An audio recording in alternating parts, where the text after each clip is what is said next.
મારા વાલા વડીલગણ, શિક્ષકગણ તથા મારા વાલા વિદ્યાર્થી મિત્રો, હું માતૃભાષાનું મહત્વ વિશે સ્પીચ રજૂ કરીશ. માતૃભાષા જીવનનો ધબકાર છે, માતૃભૂમિની મહેક છે. દર વર્ષે 21મી ફેબ્રુઆરીના રોજ વિશ્વ માતૃભાષા દિવસની ઉજવણી કરવામાં આવી છે, જેનો હેતુ વિશ્વના લોકો દ્વારા ઉપયોગમાં લેવામાં આવતી સ્થાનિક ભાષાઓની જાળવણી અને સંરક્ષણ કરવાનો હતો. અમને વાલી ગુજરાતી છે, હેમચંદ્રની ગુજરાતી, ઘરથી મીરાની ગુજરાતી, વીરા નર્મદની ગુજરાતી, ઘરથી ગિરાની ગુજરાતી, સહભાઈની ગુજરાતી, ધન્ય ધન્ય છે ગુજરાતી. માતૃભાષા દિવસનો છે તે માટે અહીં આપણે ભેગા થયા છે. તેના અનુલક્ષી અમે નાટક રજૂ કરવાના છે. તે માટે સૌએ શાંતિથી સાંભળવાનું છે અને જોવાનું છે. અરે મેહુલ, તું તો લેસન કરવા ગઈ છે. ચાલ ને, અને તારી રાની હોય છે. આ બે શાંતિ. આ લેસન પૂરું થઈ જાય એટલે શાંતિ ને. જો દાદા અને ધારા પણ આવી ગઈ. કેમ દાદા, કેમ ગઈ હતી? એ તો હું મારા મમ્મી સાથે બહાર કામ ગઈ હતી. ત્યાં મારા કોઈ મારી મોટી બહેનને પાપડ પર લખ્યા. માટલું બરાબર સાફ કરજે, તેને વજન ચટલું બરાબર સાફ કરજે, ઓમલો બરાબર રાખજે, તેને વજન ચોટલું બરાબર રાખજે. ચાટલું એટલે શું? મેં ભૂલ, ચટલું એટલે અરીસો.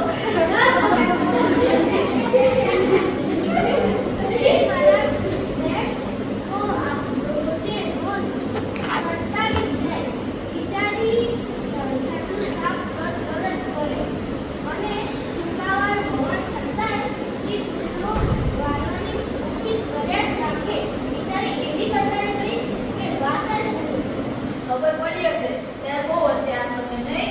માટલું ચાટલું કરી નાખ્યું, ઓટલોનો ચોટલો કરી નાખ્યો.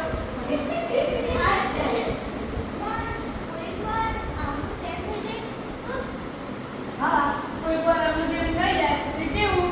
જો એકવાર મેં સાંભળ્યું હતું કે એક જણે ગામડે કાગળમાં લખ્યું હતું કે ઢોરને બરાબર ચારજો, અને ત્યાં એવું બતાવ્યું કે ઢોરને બરાબર મારજો. તો ઢોર બચારામાં ખાઈ ખાઈને અધૂરા થઈ ગયા. હા, આપણે આપણી માતૃભાષાને સરખી રીતે સમજવું જરૂરી છે.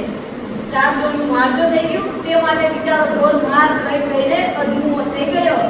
હા, આપણી માતૃભાષામાં એવા શબ્દો કે વાક્યો છે જેની અંદર બંને સાઈડથી વાંચીએ તો સરખું જ વચાય. જેમ કે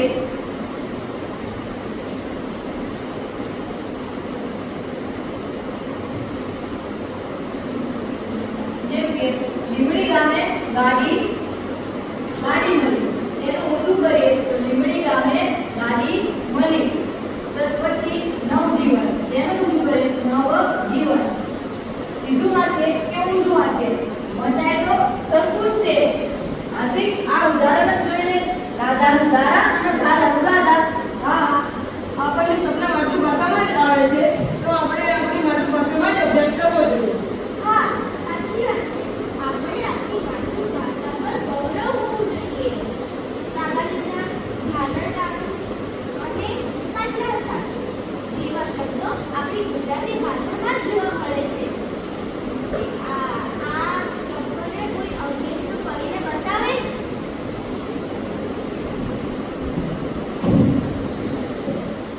આપણી માતૃભાષામાં જ ભણવું જોઈએ. આપણે આપણી માતૃભાષામાં જ ભણવું જોઈએ. મમ્મી બેટા, તમે અમને બોલાવ્યા. હા, તમારું કામ હતું. વિદ્યાર્થીઓ, કાલે અહીં આપણા શાળાના મેદાનમાં સ્વચ્છતા વિશેનો કાર્યક્રમ છે. તે માટે અહીં કોઈ કચરો ન કરે તેથી ત્યાંથી તમારે બધાએ બોર્ડ બનાવવાનું છે. કેવો બોલાવે? અહીં કચરો કરવો નહીં, કરતાને સજા થશે.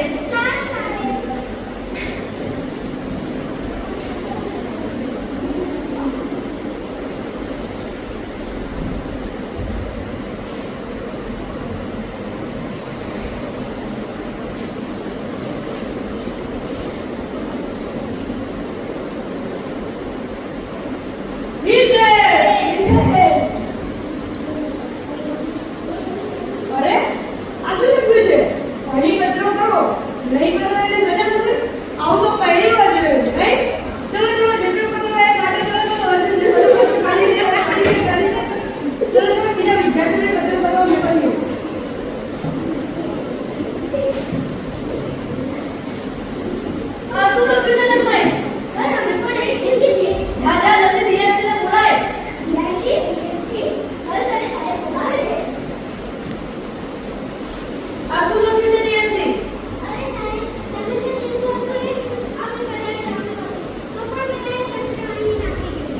અલ્પવિરામ ખોટી જગ્યાએ મુકાઈ જાય તો અર્થ બદલાઈ જાય છે. તે માટે આપણે આપણી માતૃભાષાને સરખી રીતે સમજવી જોઈએ.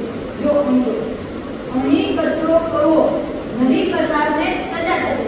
આમાં લખવાનું હતું અહીં કચરો કરવો નહીં કરનારને સજા થશે. અલ્પવિરામ અહીં લગાવવાનો હતો, અહીં મૂકી દે. તે માટે ભૂલ ન થવી જોઈએ. સમજાઈ ગયું? હા સાહેબ. આગલી વાત ધ્યાન રાખવાનું. સાહેબ. મારી ભાષા મારું ગૌરવ. How are you? I am Neil from America. Yes, yes, I am from America. Neil, America? Oh, મળી રે. અરે આ તો આપણો વિડિયો છે. હા, આ તો આપણો વિડિયો છે. સાંભળ્યું? અંગ્રેજી